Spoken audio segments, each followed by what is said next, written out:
Welcome to Molecule. Hello everyone, today we will discuss Shelford's law of tolerance. तो Shelford's law of tolerance discuss करेंगे आज हम detail में। इससे पहले मैं वीडियो बना चुका हूँ लिमिटिंग फैक्टर्स पे, उसकी लिंक मैंने डिस्क्रिप्शन बॉक्स में दी है, आप वहाँ से वो वीडियो देख सकते हैं जिसमें हमने लेबिक लॉ और ब्लैकमैन लॉज भी डिस्कस किए हैं। ये video CSIR NET, GATE, DBT, ARS NET इन सब के लिए इम्पॉर्टेंट है, साथ ही साथ ये BSc, MSc और PhD एंट्रेंस के लिए भी इम्पॉर्टेंट है। शुरू करते हैं हम लोग शेल्फर्ड्स लॉ ऑफ टॉलरेंस को। 1913 में शेल्फर्ड ने क्या किया था, एक्सटेंड किया था कॉन्सेप्ट ऑफ लिमिटिंग फैक्टर्स को, वही कॉन्सेप्ट जो लेबिक और ब्लैकमैन ने दिया था। इसमें इन्हीं ने इंक्लूड किया था limiting effect of minimum as well as maximum quantity of factor. Liebig और ब्लैकमैन ने क्या किया था, सिर्फ मिनिमम क्वांटिटी देखी थी और उसको बताया था कि उसी का इफेक्ट होता है, मगर शेल्फर्ड ने बताया कि मैक्सिमम क्वांटिटी भी किसी चीज़ की हो जाए तो उसका भी इफेक्ट होता है प्लांट की ग्रोथ पे या किसी ऑर्गेनिज्म की ग्रोथ पे। इस कॉन्सेप्ट को शेल्फर्ड लॉ ऑफ टॉलरेंस कहा गया। एग्जाम्पल के तौर पे जो ऑक्सीजन होती है वो नेसेसरी होती है रेस्पिरेशन के लिए प्लांट्स में, मगर इसकी कंसंट्रेशन अगर बहुत ज़्यादा हो जाए तो ये क्या करा देती है, फोटो रेस्पिरेशन करा देती है C3 प्लांट्स में, जिससे क्या होता है जो कार्बन डाइऑक्साइड फिक्स हुई होती है केल्विन साइकिल के ज़रिए वो अनफिक्स होने लगती है और वेस्टेज प्रोसेस होने लगता है। इसका एक और एग्जांपल है शुगर मैपल। ये एक ट्री है जो कि टॉलरेट नहीं कर पाती है high temperature above 24 to 27 degree Celsius और below the temperature -80 degree Celsius. तो ये एग्जाम्पल है उसका मिनिमम और मैक्सिमम वैल्यू का। तो इनके अकॉर्डिंग ना कि सिर्फ लेस अमाउंट किसी भी फैक्टर का लिमिटिंग हो सकता है, बल्कि किसी का एक्सेस अमाउंट, किसी भी सेम फैक्टर का एक्सेस अमाउंट या मैक्सिमम अमाउंट भी लिमिटिंग हो सकता है उसकी ग्रोथ या डेवलपमेंट के लिए किसी भी ऑर्गेनिज्म की। तो इस लॉ के अकॉर्डिंग हर ऑर्गेनिज्म का कोई मिनिमम या कोई मैक्सिमम वैल्यू होती है जिसके बीच में वो सबसे अच्छी ग्रोथ दिखाता है और उसकी रिक्वायरमेंट होती है ऑर्गेनिज्म को किसी भी फैक्टर की उस रेंज में। तो ये जो एनवायरमेंटल फैक्टर होते हैं ये दो जोन्स में आते हैं। एक जोन होता है आपका जोन ऑफ टॉलरेंस, एक जोन होता है zone of intolerance. Zone of tolerance क्या होता है, ये between the minimum and maximum requirement होती है और यहीं पे मैक्सिमम ग्रोथ होती है। तो आप यहाँ पे देख सकते हैं कि ये यहाँ से लेके यहाँ तक जो है ये जोन ऑफ टॉलरेंस है, तो यहाँ पे सबसे ज़्यादा ग्रोथ होती है। उसके अलावा दूसरा जोन जो होता है जोन ऑफ इनटॉलरेंस, वो या तो पहले होगा या मैक्सिमम वैल्यू के बाद में होगा और यहाँ पे ग्रोथ जो होती है वो सही होती नहीं है, एबनॉर्मल ग्रोथ होती है या ग्रोथ सीज हो जाती है। अब बात करते हैं हम लोग जोन ऑफ टॉलरेंस की। जोन ऑफ टॉलरेंस क्या होता है, ये फेवरेबल होता है ग्रोथ एंड डेवलपमेंट के लिए किसी भी ऑर्गेनिज्म की, और ये डिवाइडेड होता है 3 सब जोन्स में। पहला जोन होता है आपका ऑप्टिमल जोन, दूसरा होता है क्रिटिकल मिनिमम जोन, तीसरा होता है क्रिटिकल मैक्सिमम जोन। तो एक एक करके जोन देखते हैं। ऑप्टिमल जोन जो होता है ये मोस्ट फेवरेबल जोन होता है किसी भी ग्रोथ के लिए, डेवलपमेंट के लिए ऑर्गेनिज्म की। तो आप यहाँ पे देख सकते हैं ये है आपका ऑप्टिमल जोन। तो यहाँ पे देख लीजिए सबसे ज़्यादा पीक जो आ रही है वैल्यू वो यहीं पे आ रही है, तो सबसे ज़्यादा जो होगी ग्रोथ वो इसी पे होगी, इसी जोन पे। तो ये ऑप्टिमल जोन होता है यहाँ से यहाँ तक। दूसरा जोन होता है आपका क्रिटिकल मिनिमम जोन। ये लोएस्ट मिनिमम लिमिट होती है किसी भी फैक्टर की जिसके नीचे ग्रोथ और डेवलपमेंट किसी भी ऑर्गेनिज्म की जो होगी वो सीज हो जाएगी। यहाँ पे आप देख सकते हैं, तो ये आपकी क्रिटिकल मिनिमम जोन है। तो कम से कम जो अमाउंट होगा वो यहाँ से यहाँ तक मिनिमम होना चाहिए। अगर इसके इधर वैल्यू गई तो वो क्या होगा, जोन ऑफ इंटॉलरेंस में चला जाएगा और ग्रोथ रुक जाएगी। तीसरा होता है आपका क्रिटिकल मैक्सिमम जोन।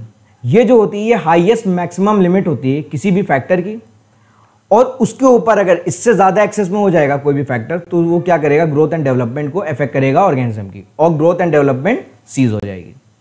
तो यहाँ से आप देख सकते हैं ये क्रिटिकल मैक्सिमम जोन है। इस पर क्या होगा, यहाँ पे अगर वैल्यू इधर से ज़्यादा हो जाएगी, अगर एक्सेस में हो जाएगी तो ये जोन ऑफ इनटॉलरेंस में पहुँच जाएगा और जोन ऑफ इनटॉलरेंस पे क्या होती है, ग्रोथ सीज हो जाती है। नेक्स्ट जोन है जोन ऑफ इंटॉलरेंस। ये जो जोन होता है या तो ये below the critical minimum value present होता है या above the critical maximum value, यानी कि एक्सेस में, जब बहुत ज़्यादा एक्सेस में है तब ये जोन आ जाएगा। ये जोन जो होता है ये अनफेवरेबल होता है सर्वाइवल ऑफ द ऑर्गेनिज्म के लिए। तो जोन ऑफ इंटॉलरेंस आप देख सकते हैं यहाँ पे, ये जोन ऑफ इंटॉलरेंस है और यहाँ पे भी जोन ऑफ इंटॉलरेंस है, जहाँ पे ग्रोथ जो होगी, आपकी ग्रोथ जो होगी वो कम होगी या सीज हो जाएगी और डेवलपमेंट हो नहीं पाएगा किसी भी ऑर्गेनिज्म का। और हर स्पीशी में वेरिएशन हो सकता है टॉलरेंस का किसी भी फैक्टर को लेके। जैसे एग्जांपल है आपका ब्रूक ट्राउट और लिजर्ड फ्रॉग का।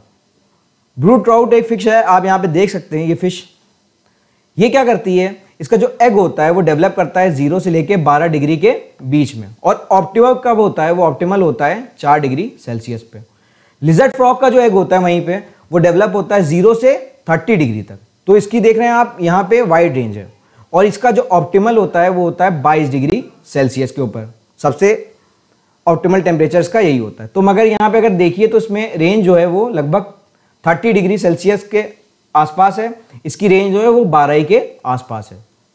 तो हर स्पीशी में अलग अलग टॉलरेंस होते हैं किसी पर्टिकुलर फैक्टर को लेके।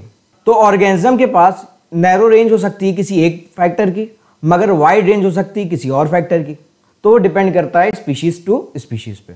अब नोट करिए कि ऑर्गेनिज्म जो होता है जिसके पास वाइड रेंज ऑफ टॉलरेंस होगा किसी भी फैक्टर्स के लिए, उसके चांस ऑफ सर्वाइवल ज़्यादा होंगे और वाइडली डिस्ट्रीब्यूटेड होंगे।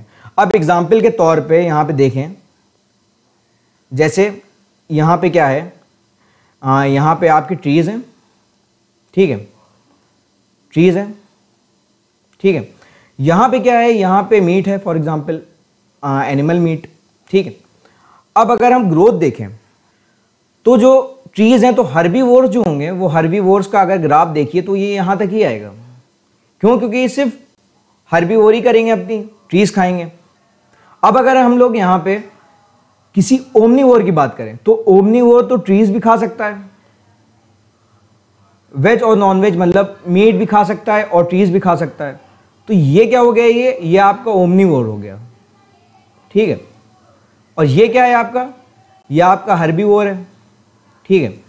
तो आप देख सकते हैं जिसके पास वाइड रेंज ऑफ टॉलरेंस होता है वही इसी के चांस होते हैं बेटर सर्वाइवल के एनवायरनमेंट में। अब एक्सप्रेस करने के लिए relative degree of tolerance series of terms use किए जाते हैं। उनके पास प्रीफिक्स होता है, जैसे स्टीनो या यूरी। स्टीनो मतलब होता है नैरो, ठीक है, और यूरी मतलब होता है वाइड, ठीक है। तो स्टीनोथर्मल वो होते हैं जो narrow range of temperature tolerate कर पाते हैं, यूरी थर्मल वो होते हैं जो वाइड रेंज ऑफ टेम्परेचर कर पाएंगे। जैसे अभी पीछे एग्जांपल दिया मैंने फिश का, तो उसमें 1 से लेके 12 डिग्री तक जो था, 1 से लेके 12 डिग्री तक जो था वो आपका स्टीनो था, स्टीनोथर्मल। बाकी आपका जो 1 से लेके 30 तक था ये वाइड रेंज कर रहा है, तो ये आपका हो जाएगा यूरी थर्मल, ठीक है। तो ये चीज़ होती है। और थर्मल रेफर करते हैं हम लोग टेम्परेचर को। वैसे ही स्टीनो हाइड्रिक होता है, ये रेफर्स टू वाटर होता है कि कौन ज़्यादा वाटर टॉलरेट कर पाएगा, कौन कम वाटर टॉलरेट कर पाएगा। स्टीनो हेलिन होता है, तो ये सैलिनिटी पे करता है, सॉल्ट वॉल्ट पे। स्टीनोफेजिक होता है, ये रेफर्स टू फूड होता है, कौन ज़्यादा तरीके फूड खा पाएगा वो यूरीफेजिक होगा। जो सिर्फ पर्टिकुलर अभी पीछे एग्जांपल दिया मैंने, जैसे हर्बीवोर्स होते हैं वो स्टीनोफेजिक हो सकते हैं, वो एक ही तरीके का फूड खा पाते हैं। स्टीनोशियस होता है या यूरेशियस होता है, ये रेफर टू हैबिटेट सिलेक्शन, ठीक है। तो अलग अलग टर्म्स दिए गए।